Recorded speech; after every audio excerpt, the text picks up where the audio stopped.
La petite maison de Madame Clotilde semblait être le portrait d'une autre époque. Des murs délavés, des meubles robustes et l'odeur constante de vieille lavande emplissaient l'air. Dans le jardin, des marguerites et des rosiers luttaient pour survivre à l'abandon. Là, le temps semblait s'écouler plus lentement, reflétant la routine de la propriétaire, qui, à 78 ans, se sentait prisonnière du même cycle monotone jour après jour. En fin d'après-midi, Clotilde fermait toujours les fenêtres avant que l'obscurité n'envahisse les lieux.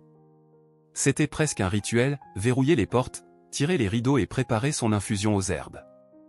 Assise dans son fauteuil en cuir usé, elle fixait le mur en face d'elle, où une horloge marquait le temps avec un son implacable, tic-tac, comme un compte à rebours qu'elle seule entendait. Sur l'étagère voisine, une collection de vieilles photographies dévoilait des moments d'un passé plus vibrant, son mariage, des fêtes au village, des étreintes avec des amis aujourd'hui disparus. La nuit, la solitude s'abattait avec force. Clotilde cherchait du réconfort dans ses souvenirs, mais le vide était plus puissant. Son cœur, qui avait autrefois connu l'amour et la chaleur d'une famille, n'était plus qu'une caisse de résonance. Lorsqu'elle pleurait, ses larmes semblaient provenir d'un puits si profond qu'elle-même ne savait pas comment en atteindre le fond. Ce matin-là, le soleil envahissait le jardin de Clotilde avec plus d'intensité que d'habitude. Elle s'était levée tôt pour s'occuper de ses plantes. Ses doigts ridés sentaient la texture de la terre, tandis que son esprit vagabondait à travers des pensées éparses. Soudain, quelque chose d'inhabituel attira son attention. Au milieu des marguerites, un objet partiellement enterré se distinguait. Sa forme carrée semblait incongrue parmi la nature environnante. Avec effort, elle s'agenouilla, ignorant la douleur dans ses genoux, et commença à creuser à main nue. C'était un album photo. La couverture, recouverte de poussière et d'humidité, avait une texture que Clotilde ne reconnaissait pas. En le nettoyant, elle révéla une surface usée par le temps. Curieuse, elle ouvrit la première page.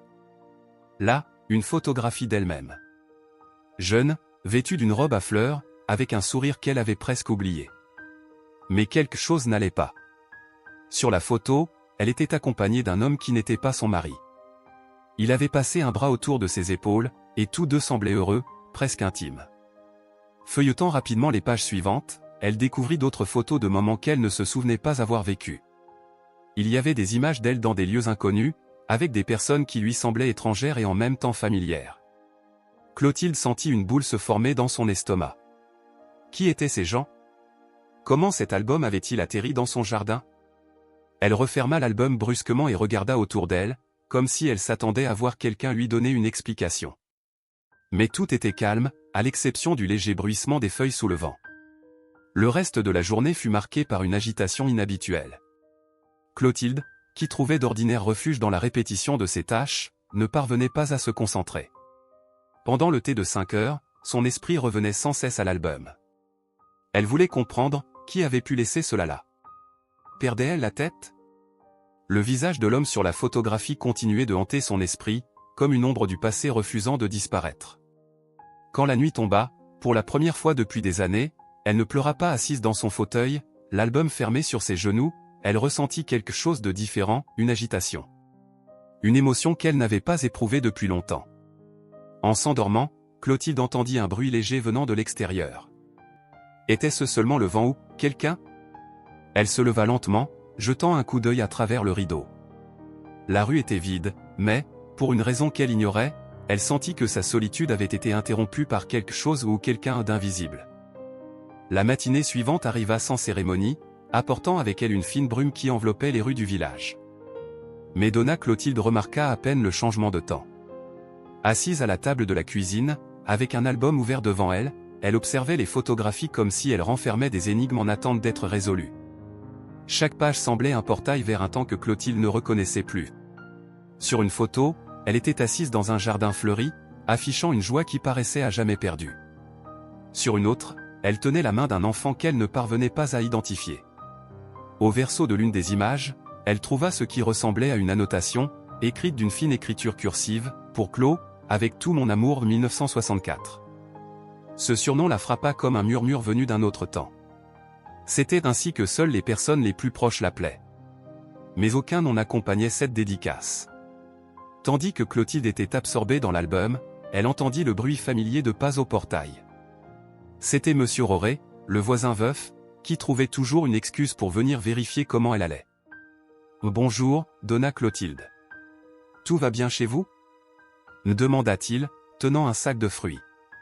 Clotilde hésita. En temps normal, elle aurait répondu avec sa formalité habituelle, mais quelque chose l'incita à dire davantage. « Roré, avez-vous remarqué quelqu'un d'étrange dans les environs? Quelqu'un qui ne serait pas du village ?»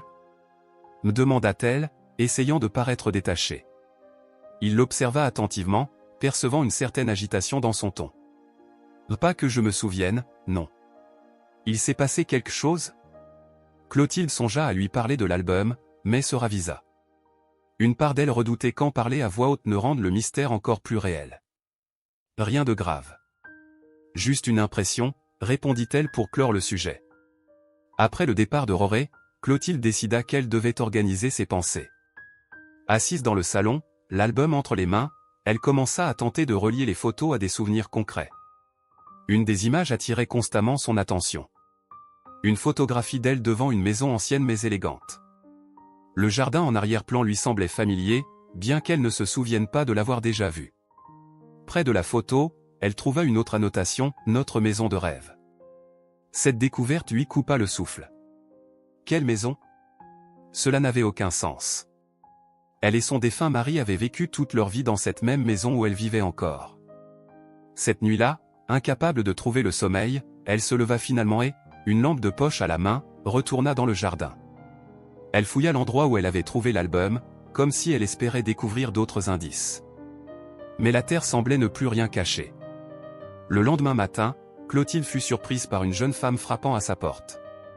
C'était Johanna, sa petite fille, qu'elle n'avait pas vue depuis des années. La jeune fille semblait inquiète, un peu nerveuse, tenant une petite valise à la main. « Mamie, je peux entrer ?» me demanda-t-elle avec un sourire timide. Clotilde ressentit une vague d'émotions contradictoires. Elle aimait Johanna, mais la distance entre elles s'était creusée au fil des ans, nourrie par des blessures et des malentendus. « Que fais-tu ici, ma fille? Il s'est passé quelque chose ?» me demanda-t-elle en la faisant entrer. Johanna détourna le regard et murmura. « J'avais besoin de m'éloigner de la ville pendant un moment. » Pendant que Johanna rangeait ses affaires dans la chambre d'amis, Clotilde retourna à l'album. Pour la première fois, elle envisagea de le montrer à sa petite fille. Peut-être pourrait-elle l'aider à percer ce mystère. Mais une intuition lui soufflait que le moment n'était pas encore venu. En fin de journée, tandis que Clotilde et Johanna dînaient en silence, la jeune fille observa la maison avec une expression pensive. « Cette maison est vraiment ancienne, n'est-ce pas ?» commenta Johanna, d'un ton détaché. Clotilde acquiesça, mais un frisson la parcourut lorsque Johanna poursuivit. « Vous savez ce qui est étrange? C'est comme si j'étais déjà venu ici avant. Pas dans cette maison précisément, mais dans une maison qui lui ressemble, différente, mais familière ?» Clotilde resta figée. Sa petite fille décrivait quelque chose qu'elle-même ne parvenait pas à comprendre. Le lendemain matin, le soleil brillait avec plus d'intensité, illuminant chaque recoin du petit village. Clotilde se sentait étrangement éveillée, comme si quelque chose au fond de son âme commençait à s'agiter. La présence de Johanna, bien qu'inattendue, semblait alléger un peu le poids de sa solitude. Dans la cuisine, alors qu'elle préparait le petit déjeuner, Clotilde jetait des regards furtifs vers Johanna, qui feuilletait un livre à la table. Il était rare d'avoir de la compagnie pour ses repas, et le simple bruit de la respiration de sa petite fille semblait redonner vie à la maison.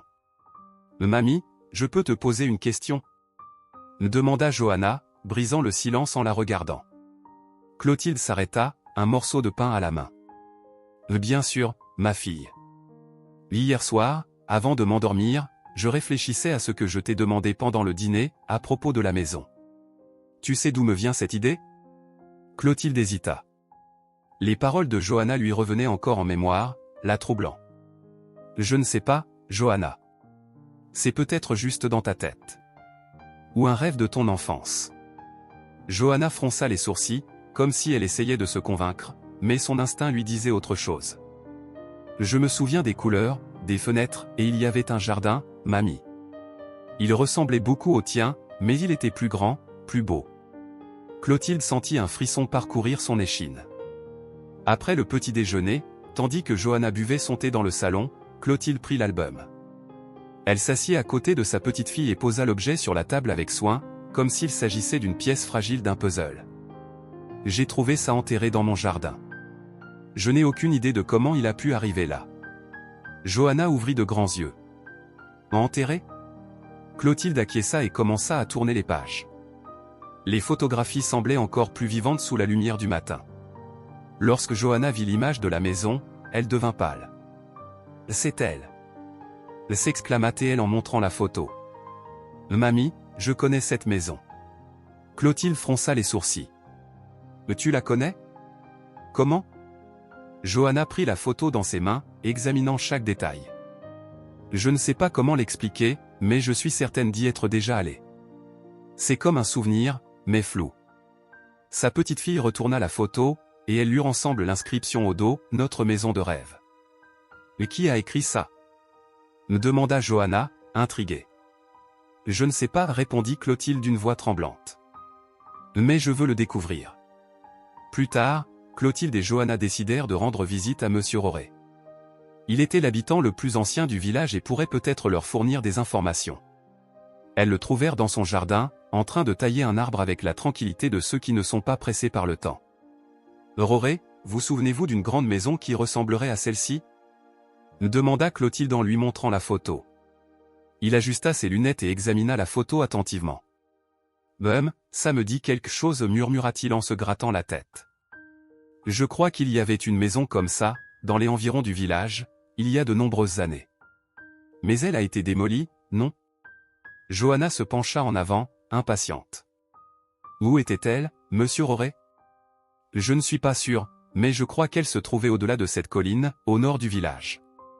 Près du ruisseau. » Clotilde ressentit un mélange d'excitation et d'appréhension. Elle connaissait cet endroit. À la tombée de la nuit, Clotilde était songeuse. Johanna remarqua le poids des émotions sur sa grand-mère et s'assit à ses côtés. « Mamie, pourquoi tu ne m'as jamais parlé de cette maison avant ?» demanda Johanna doucement. « Parce qu'il n'y a rien à en dire. »« Je ne me souviens pas de cette maison, » Johanna répondit Clotilde avec sincérité. « Peut-être que tu as oublié. » Clotilde regarda sa petite fille droit dans les yeux. « Peut-être, mais pourquoi cela ressortirait maintenant ? Pourquoi quelqu'un aurait laissé cet album dans mon jardin ?» Johanna prit la main de sa grand-mère. « Il n'y a qu'un moyen de le savoir, mamie. Allons-y. » Alors que Clotilde éteignait les lumières pour se préparer à dormir, elle entendit de nouveau ce léger bruit à l'extérieur. Elle écarta prudemment le rideau, mais, une fois encore, elle ne vit rien d'autre que la rue silencieuse. Cependant, dans un coin du jardin, quelque chose brillait sous la lumière de la lune. C'était un petit objet, comme un morceau de métal ou de verre. Clotilde sentit son cœur s'accélérer. Le matin se leva sous un ciel nuageux, reflétant l'humeur de Clotilde. Elle fixait le petit objet brillant qu'elle avait trouvé dans son jardin la veille au soir. C'était une petite médaille en argent, marquée par le temps. Une inscription y était gravée, partiellement effacée, un nom Ant, suivi d'une ligne presque illisible. Johanna, assise à la table, observait sa grand-mère avec curiosité. « Qu'est-ce que c'est, mamie » demanda-t-elle. Clotilde ne répondit pas immédiatement. Elle passa simplement son doigt sur la surface de l'objet, comme si elle espérait en extraire une réponse. « Je ne sais pas. Mais je crois que c'est lié à l'album. » La découverte de la médaille renforça la détermination de Johanna. « Mamie, il faut qu'on aille là où se trouvait la maison. Peut-être qu'on y trouvera quelque chose. » Clotilde hésita. L'idée de quitter le confort de sa routine pour explorer un endroit dont elle ne se souvenait même pas lui provoquait une étrange appréhension. « Et si ce n'était rien, Johanna ? Et si c'était tout ?» répondit Johanna avec un sourire encourageant. Après un long soupir, Clotilde acquiesça. « D'accord. Mais je veux que Roret vienne avec nous. Il connaît mieux la région. » Avec Monsieur Roret à leur côté, les deux femmes entamèrent la marche vers la colline au nord du village. Le chemin était semé de pierres, de racines et de hautes herbes, mais Roret, avec son pas sûr et son expérience, les guidait patiemment. Clotilde portait l'album, comme s'il s'agissait d'une boussole pour ce qu'elles allaient découvrir. Johanna, de son côté, scrutait les environs, espérant que le lieu réveillerait des souvenirs enfouis. La maison se trouvait juste là, derrière ces arbres, dit Roret en montrant du doigt avec son bâton. « Mais s'il en reste quelque chose, je ne saurais le dire. Arrivée au sommet de la colline, Clotilde s'arrêta, essoufflée. Devant elle, le terrain était accidenté, envahi par des herbes folles et des buissons. Il n'y avait aucune trace d'une maison, mais quelque chose dans le paysage troubla Clotilde. Elle ferma les yeux et tenta de se concentrer. Le vent caressait son visage, et le murmure du ruisseau tout proche lui parvenait. Pendant un instant, une image floue apparut dans son esprit, elle-même, marchant main dans la main avec quelqu'un, en riant. La vision fut brève comme un éclair, mais laissa son cœur battre à tout rompre. Johanna remarqua l'expression de sa grand-mère. « Mamie, tu t'es souvenue de quelque chose ?» Clotilde secoua lentement la tête. « Je ne sais pas. C'est comme si c'était au bout de ma langue, mais je n'arrive pas à l'attraper. » Tandis qu'elle parlait, Roré explorait les environs avec son bâton. Soudain, il appela. « Venez voir par ici. » Les trois se rapprochèrent d'une zone où les herbes étaient moins denses. Roré montra le sol, une base en béton, recouverte de mousse, presque invisible. « Ça doit être ce qui reste des fondations de la maison, expliqua-t-il. Johanna s'agenouilla et commença à nettoyer la surface à main nue, révélant des marques gravées dans le béton. Certaines n'étaient que des éraflures, mais une inscription attira son attention, 1964 au Chloé. La dernière partie était trop usée pour être lisible. Clotilde sentit ses jambes flancher. La date était la même que celle inscrite dans l'album. « Mon Dieu » murmura-t-elle. Johanna serra fermement la main de sa grand-mère. « C'est la preuve que tu as été ici, mamie. Peut-être que cet endroit cache plus de réponses qu'on ne le pense. » Avec cette découverte en tête, le groupe décida de rentrer avant la tombée de la nuit. Pendant le chemin, Clotilde resta silencieuse, perdue dans ses pensées. Johanna, marchant à ses côtés, observait les émotions visibles sur le visage de sa grand-mère. De retour chez elle, Clotilde s'assit dans son fauteuil et rouvrit l'album. Cette fois, avec plus de calme, elle analysa chaque détail des photos. Les expressions des personnes, les décors, semblaient soudain plus vivants. Johanna remarqua la médaille encore posée sur la table et la prit dans ses mains. Et cette médaille ? Elle pourrait être liée à ce qu'on a trouvé. Clotilde hocha la tête. Peut-être. Mais il me faut du temps pour comprendre tout ça. Cette nuit-là, alors que Clotilde tentait de remettre de l'ordre dans ses pensées, elle entendit de nouveau un bruit venant de dehors. Cette fois, un son plus distinct, des pas légers, comme si quelqu'un marchait dans le jardin. Elle se leva lentement, prit sa lampe de poche et ouvrit la porte. Sous la lumière pâle de la lune, elle aperçut une silhouette de dos. Une personne se tenait immobile près des marguerites. « Et qui est là ?» appela Clotilde, d'une voix tremblante. La silhouette ne répondit pas. Elle se tourna lentement, puis disparut dans l'obscurité. La nuit était silencieuse, à l'exception du vent qui faisait osciller les branches des arbres. Clotilde restait immobile sur le pas de la porte, le cœur battant à tout rompre, tentant de comprendre ce qu'elle venait de voir.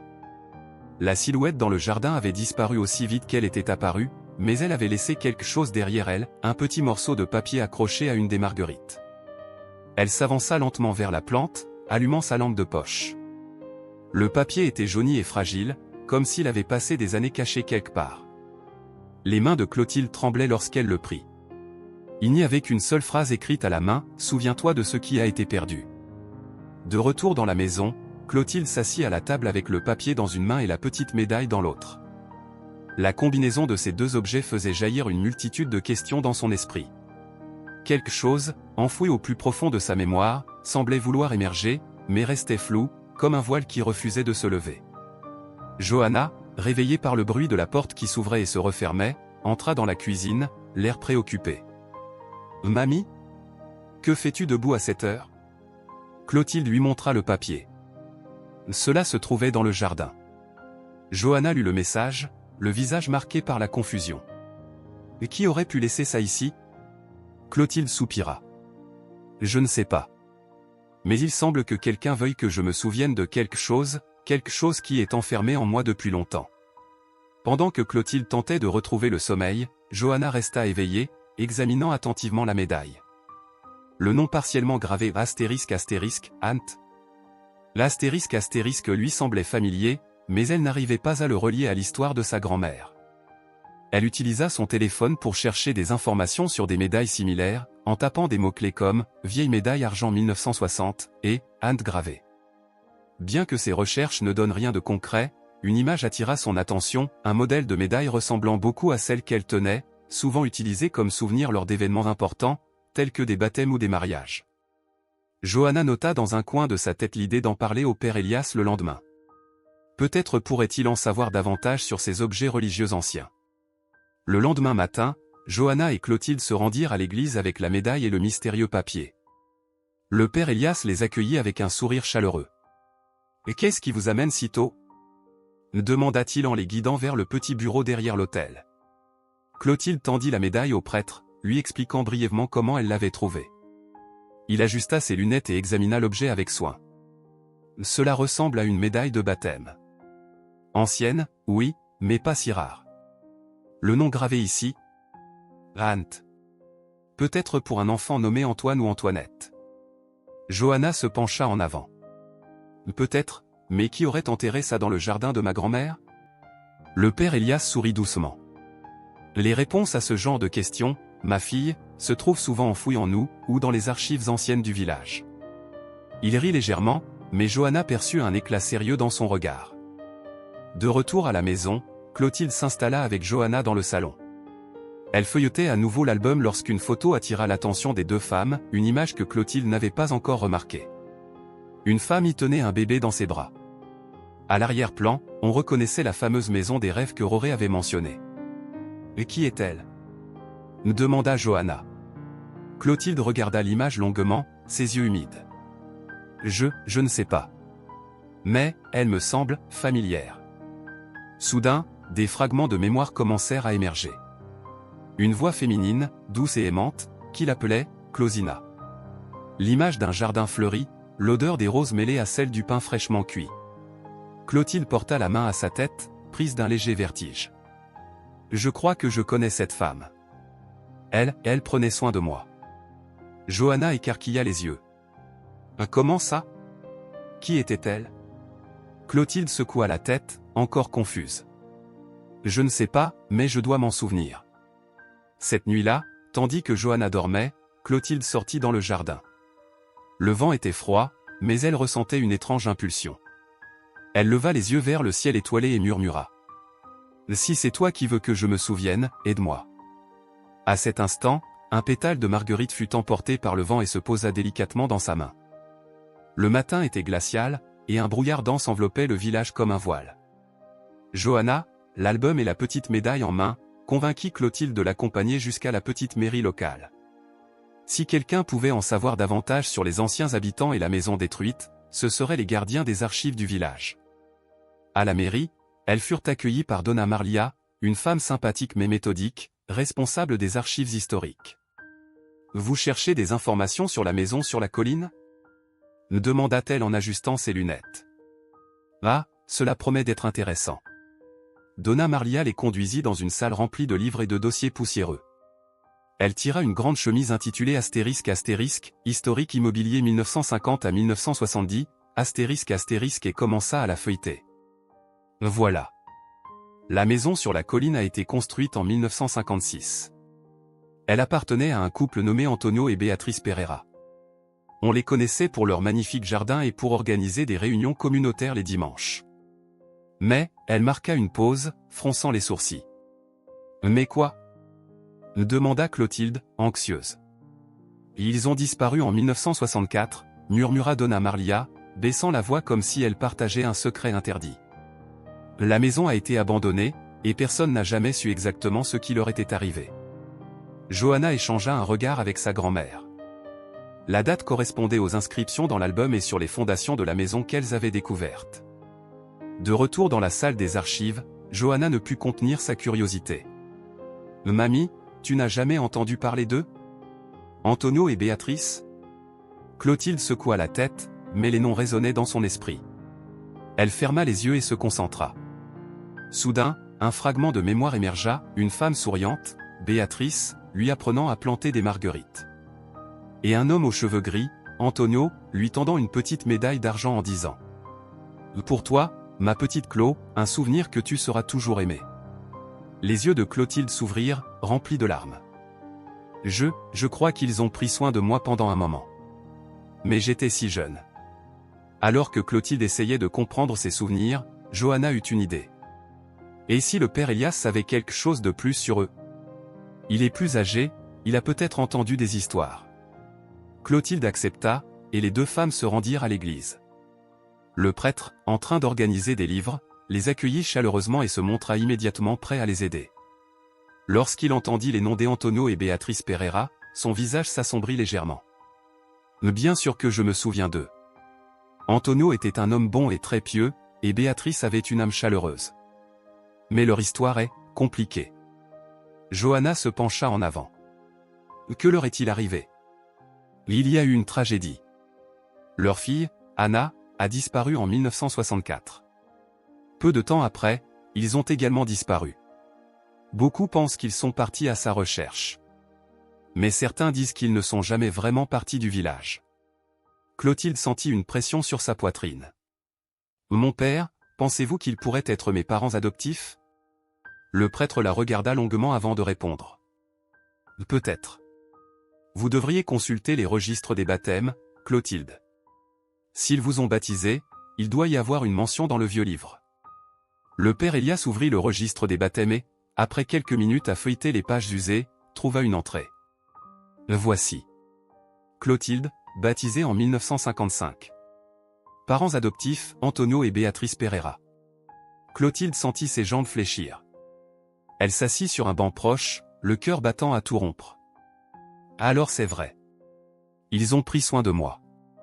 Mais pourquoi je ne m'en souviens pas? Johanna serra fermement la main de sa grand-mère. Peut-être as-tu enfoui ces souvenirs pour une raison. Le prêtre tendit la médaille à Clotilde.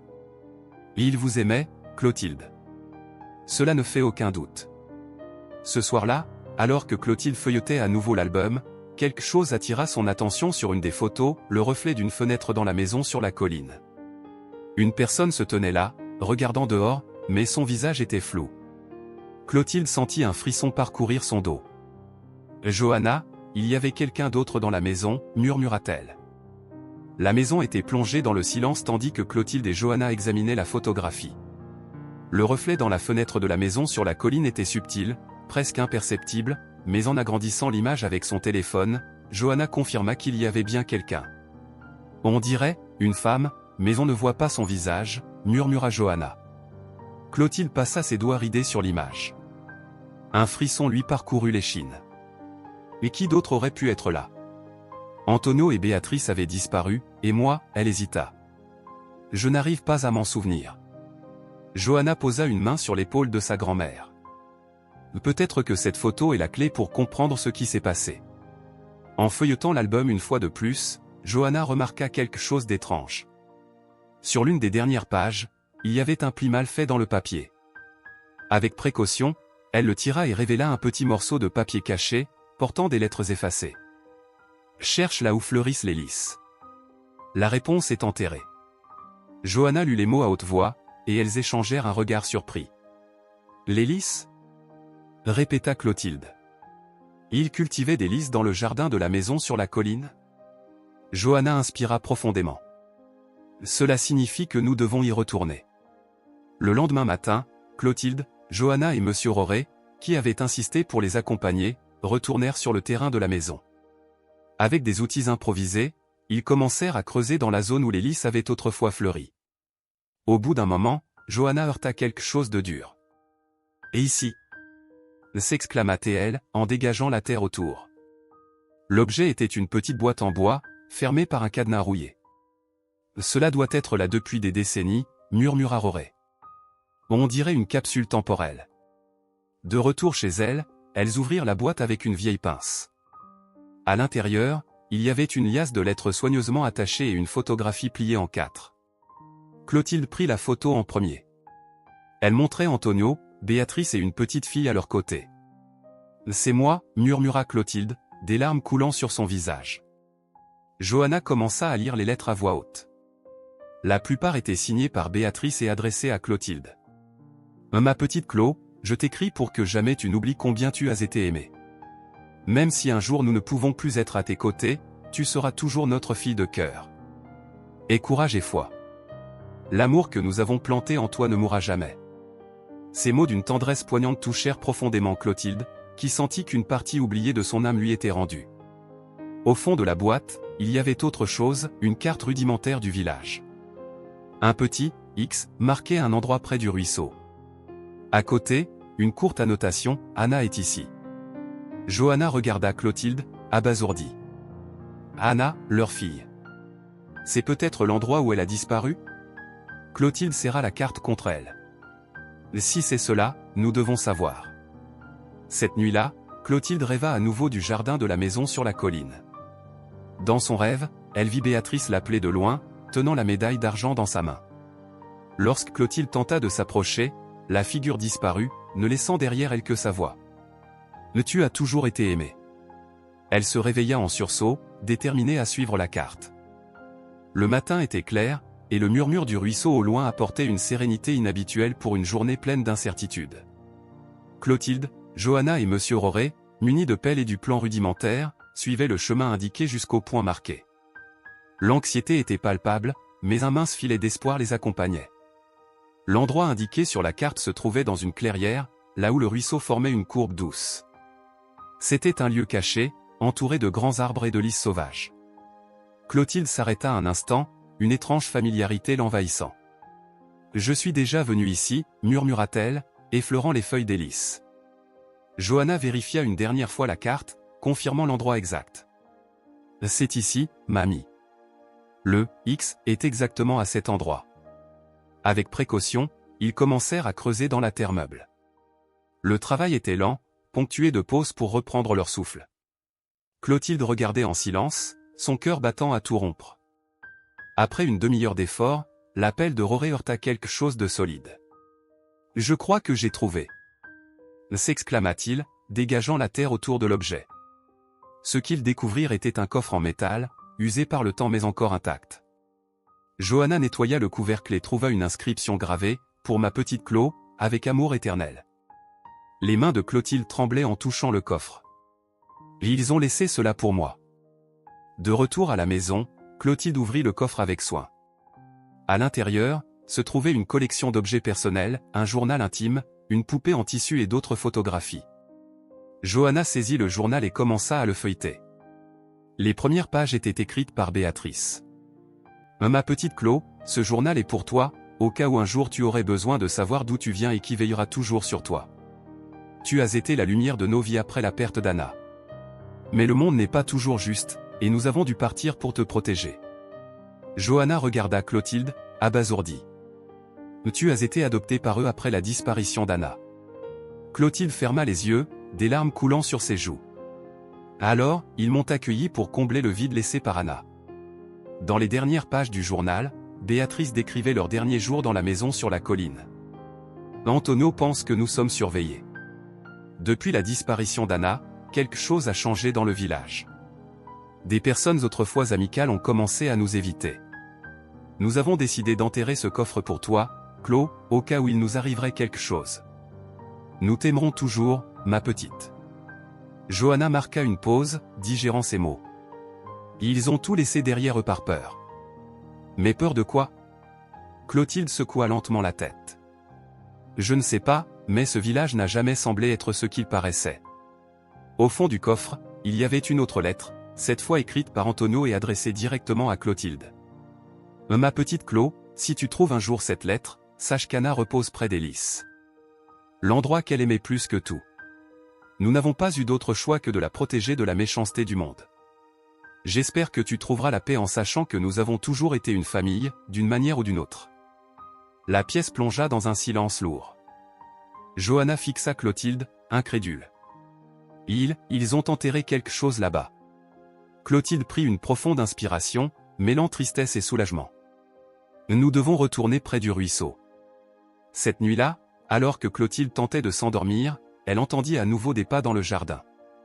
Mais cette fois, elle n'éprouva aucune peur. Elle se leva, ouvrit le rideau et vit, un bref instant, une silhouette féminine au loin. La figure lui fit un signe de la main, doucement, avant de disparaître dans l'obscurité. La nuit était froide, et le ciel nuageux semblait refléter la tension dans les cœurs de Clotilde et Johanna.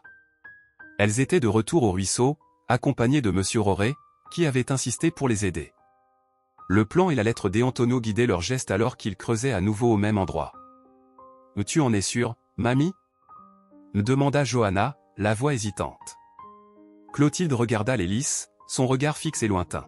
« Ils ont demandé que je vienne ici. Il reste encore quelque chose à découvrir. » L'excavation continua. Roret, fort de son expérience, dégageait la terre avec précaution, tandis que Johanna et Clotilde éclairaient la zone avec leurs lampes. Au bout de quelques minutes, Roret heurta quelque chose à nouveau. Cette fois, ce n'était pas un coffre en métal, mais un morceau de bois détérioré, comme un couvercle fragile. En le retirant, ils découvrirent une petite urne en céramique enveloppée dans un tissu délicat. Clotilde s'agenouilla près de l'urne, les mains tremblantes. « C'est à Anna » murmura-t-elle, la voix brisée par l'émotion. Johanna s'accroupit à côté de sa grand-mère. « Comment peux-tu en être sûre ?» Clotilde ferma les yeux. Des images de Béatrice, pleurant dans un jardin, commencèrent à lui revenir en mémoire, accompagnées de fragments de paroles douces, comme un écho lointain. « Ici, elle sera en sécurité. Ici, elle sera en paix. » Tandis que Clotilde tenait l'urne, des éclats de souvenirs devinrent plus nets. Elle se rappela une après-midi dans le jardin de la maison sur la colline, où Anna jouait avec des fleurs en chantonnant doucement. Puis un jour pluvieux, les cris de Béatrice et d'Antonio, et une sensation de perte insupportable. Clotilde ne pouvait pas se souvenir des détails exacts, mais elle comprenait désormais l'essentiel. « Ils ont perdu Anna d'une manière que personne au village n'aurait acceptée, dit-elle enfin. Roret, qui observait en silence, se racla la gorge. Il y a toujours eu des rumeurs sur sa disparition. Certains disaient qu'elle avait été enlevée. D'autres parlaient d'un accident. Mais personne n'a jamais su la vérité. » Johanna regarda l'urne avec précaution. Peut-être qu'ils l'ont cachée pour préserver sa mémoire. Clotilde acquiesça. Et ils ont fait ce qu'ils pensaient être le mieux. Avec l'urne entre les mains, Clotilde ressentait un mélange de tristesse et de soulagement. De retour à la maison, elle posa l'objet au centre de la table et s'assit en silence, réfléchissant à tout ce qu'elle avait appris. Johanna, assise à côté d'elle, rompit le silence. « Et que ferons-nous maintenant, mamie ?» Clotilde regarda sa petite fille, son regard plus déterminé que jamais. « Nous allons honorer sa mémoire. Et remercier Antonio et Béatrice de m'avoir donné une famille, même au milieu de leur douleur. » Le lendemain, Clotilde apporta l'urne à l'église. Le père Elias organisa une petite cérémonie, en présence seulement de Johanna, Roret et elle-même. Pendant que le prêtre prononçait ses prières, Clotilde sentit une paix qu'elle n'avait pas connue depuis longtemps. Elle serra fermement la petite médaille d'argent dans sa main et murmura. « Merci de ne jamais avoir abandonné. » Cette nuit-là, alors que Clotilde était seule dans le salon, elle feuilleta à nouveau l'album. Cette fois, elle ne ressentit pas de douleur en regardant les photos, mais une profonde gratitude. En refermant l'album, elle remarqua que la médaille brillait plus qu'auparavant. Au loin, un doux éclat de rire d'enfant, mêlé au vent, atteignit ses oreilles. Clotilde sourit, se sentant enfin en paix. Les jours qui suivirent la cérémonie à l'église apportèrent une sérénité renouvelée à la vie de Clotilde. Pour la première fois depuis des décennies, elle ne sentait plus le poids écrasant de la solitude sur ses épaules. L'urne, désormais placée dans une niche spéciale sur l'autel de l'église, représentait une conclusion au mystère qui l'avait tourmentée. Johanna, cependant, remarqua un autre changement chez sa grand-mère. Une sérénité illuminait son regard, comme si ce retour au passé avait restauré une part essentielle d'elle-même, une part qu'elle ignorait avoir perdue. En marchant dans le village, Clotilde croisa d'anciens voisins qui l'observaient avec curiosité. Les histoires sur la famille Pereira et le mystère de la maison sur la colline étaient bien connus, mais personne n'avait jamais osé interroger Clotilde directement. À l'épicerie locale, Donna Alzira, une voisine bavarde, brisa enfin le silence. « Alors, Clotilde, on dit que tu as trouvé des choses ?» Clotilde leva les yeux, mais répondit calmement. « J'ai trouvé ce dont j'avais besoin pour me souvenir de qui je suis et de ceux qui m'ont aimé. » Ces mots mirent fin à toute tentative de commérage, et Donna Alzira, surprise, se contenta d'acquiescer. Alors que Clotilde poursuivait sa vie avec plus de légèreté, Johanna réfléchissait à l'impact de cette histoire sur sa propre existence. « Tu sais, mamie, je n'ai jamais vraiment compris pourquoi tu étais si réservée. Mais maintenant, je vois tout ce que tu as traversé seul, dit-elle un soir, au cours d'une conversation. Clotilde sourit doucement. Ce n'était pas facile, ma fille. Mais s'il y a une chose que j'ai apprise, c'est que l'amour que l'on reçoit, même pour un temps bref, peut nous soutenir toute une vie. Johanna serra la main de sa grand-mère. Je pense que tu devrais écrire ton histoire. Clotilde éclata de rire, surprise. Et qui voudrait lire les mémoires d'une vieille femme sentimentale? Moi, pour commencer, répondit Johanna avec un sourire. Un matin, Clotilde et Johanna décidèrent de retourner sur la colline. Elles apportèrent des marguerites fraîches à planter à l'endroit où elles avaient trouvé le coffre et l'urne. Pendant qu'elles travaillaient côte à côte, Clotilde regarda l'horizon, sentant la brise douce caresser son visage. Cet endroit a toujours été spécial pour eux, et il l'est désormais pour moi aussi, dit-elle. Johanna posa une main sur l'épaule de sa grand-mère. Il serait fier de toi, mamie. Clotilde acquiesça, sentant la vérité dans les paroles de sa petite-fille. Ce soir-là, alors qu'elle fermait la fenêtre de sa maison, Clotilde aperçut une faible lueur parmi les marguerites de son jardin. C'était la petite médaille, brillant doucement sous la lumière de la lune. Elle sourit, porta la main à son cœur et murmura. Je n'ai jamais été seule.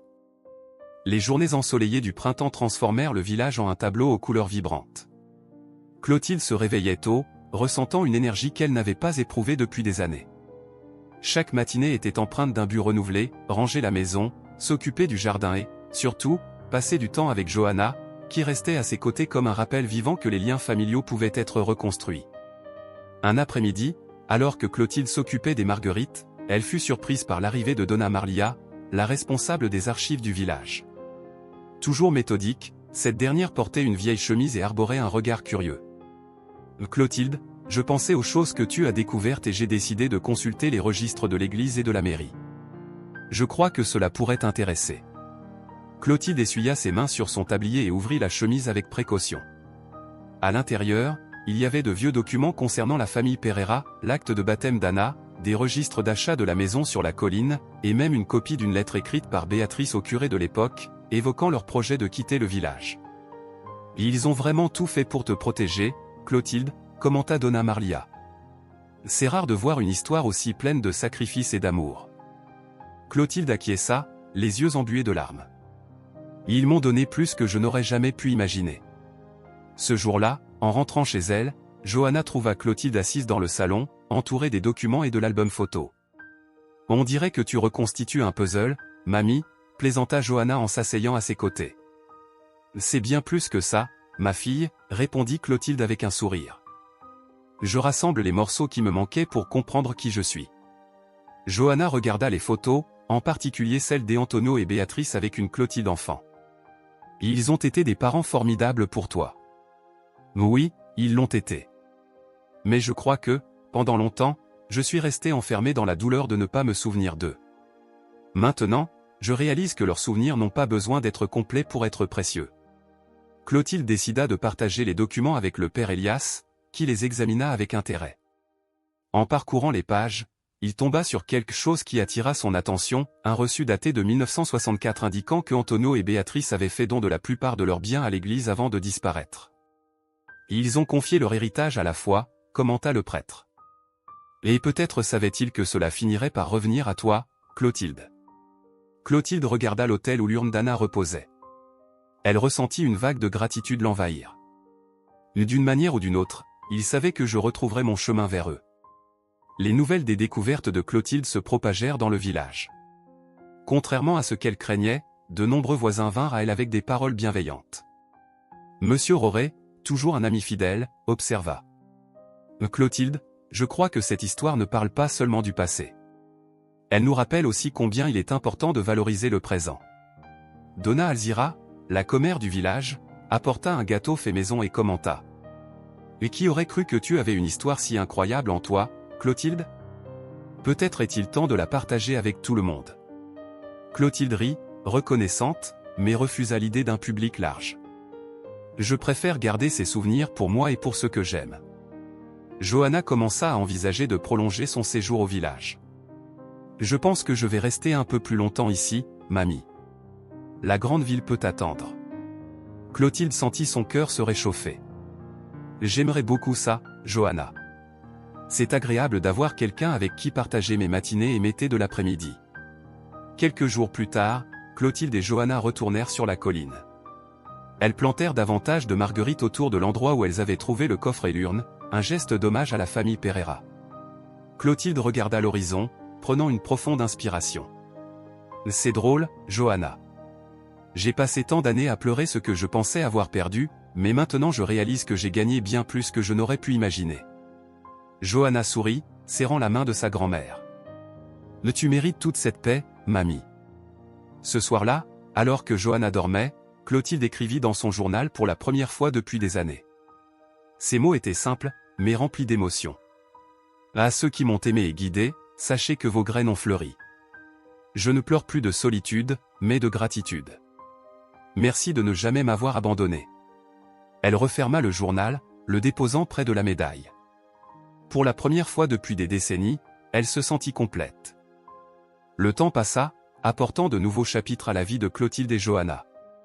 C'était une matinée d'été, et le jardin de Clotilde était plus fleuri que jamais. Marguerite, lys et rose poussaient côte à côte, formant une mosaïque de couleurs qui semblait refléter la paix enfin trouvée par la vieille dame. Johanna, désormais une présence constante dans le village, aidait sa grand-mère à entretenir les plantes. Elle avait décidé de rester et d'ouvrir une petite boutique d'artisanat, inspirée par les histoires qu'elle avait entendues durant son séjour. Tu sais, mamie, ces lys ont quelque chose de magique. Peu importe le temps qui passe, ils fleurissent toujours aussi beaux, dit Johanna en arrosant le jardin. Clotilde sourit. Peut-être est-ce parce qu'ils ont été plantés avec amour. Les matinées de Clotilde étaient désormais rythmées par des conversations animées avec Johanna et les visites fréquentes des voisins, qui trouvaient dans sa maison un lieu chaleureux. Monsieur Roret restait fidèle, apportant toujours des fruits frais et des anecdotes du passé. Le père Elias venait régulièrement prendre le thé et discuter des mystères de la vie. Mais, surtout, Clotilde avait redécouvert le plaisir d'écrire. Inspirée par les paroles de Johanna, elle commença à consigner ses souvenirs et ses réflexions dans un carnet qu'elle appelait affectueusement « Le journal des Marguerites ». L'histoire de Clotilde et de la famille Pereira devint une légende locale. Non pas une énigme sombre, mais un récit d'amour, de sacrifice et de résilience. La colline, autrefois oubliée, devint un lieu de contemplation. Les habitants y plantèrent davantage de marguerites, transformant le lieu en symbole d'espoir. Donna Alzira, la commère repentie, racontait à qui voulait l'entendre que c'était grâce à elle que Clotilde avait ouvert son cœur. « C'est moi qui l'ai encouragée à raconter son histoire », disait-elle fièrement, sous les rires des autres. Johanna, de son côté, trouva dans le village quelque chose qu'elle n'avait jamais connu en ville, un sentiment d'appartenance. Sa boutique connut un succès grandissant, et elle commença à organiser des ateliers d'artisanat pour les enfants du village. « Mamie, je crois que je n'aurais jamais imaginé trouver ma place ici. Mais d'une certaine manière, tu as toujours su que c'était possible, n'est-ce pas ?» demanda-t-elle un après-midi. Clotilde rit doucement. « Parfois, Johanna, il suffit juste d'un peu de patience pour voir les fleurs éclore. » Un jour, Johanna trouva le journal de sa grand-mère dans le salon. Curieuse, elle ouvrit une page marquée et lut. « L'amour, même lorsqu'il semble absent, laisse toujours des graines. Antonio et Béatrice m'ont offert un cadeau que j'ai mis des décennies à comprendre. Et maintenant, je vois que ce cadeau continue de fleurir, à travers Johanna et tout ce qu'elle a ramené dans ma vie. Merci, ma petite fille, de m'avoir rappelé qu'il n'est jamais trop tard pour recommencer. » Johanna, émue, referma le journal et regarda sa grand-mère, qui l'observait avec un sourire serein. « Tu trouves toujours les mots justes, mamie. » Clotilde hocha simplement la tête, son regard tranquille tourné vers le jardin. Par un après-midi ensoleillé, Clotilde, Johanna et les voisins se réunirent sur la colline, désormais recouverte de marguerites et de lys. Clotilde tenait la médaille dans sa main, tandis que Johanna plantait la dernière fleur du jour. Lorsque le soleil commença à se coucher, baignant la colline d'une lumière dorée, Clotilde ressentit une paix profonde. Elle regarda Johanna, les voisins, puis l'horizon. « J'ai toujours cru que mes nuits finiraient dans les larmes. Mais maintenant, je vois que mes matins peuvent commencer avec des sourires. » Le rire de Johanna et le chant des oiseaux emplirent l'air, et Clotilde sut qu'elle était enfin complète. Message final. Même lorsque le temps nous mène à l'oubli, l'amour laisse toujours des racines profondes. Et, avec patience, les fleurs du cœur éclosent, ramenant la vie dans toute sa plénitude.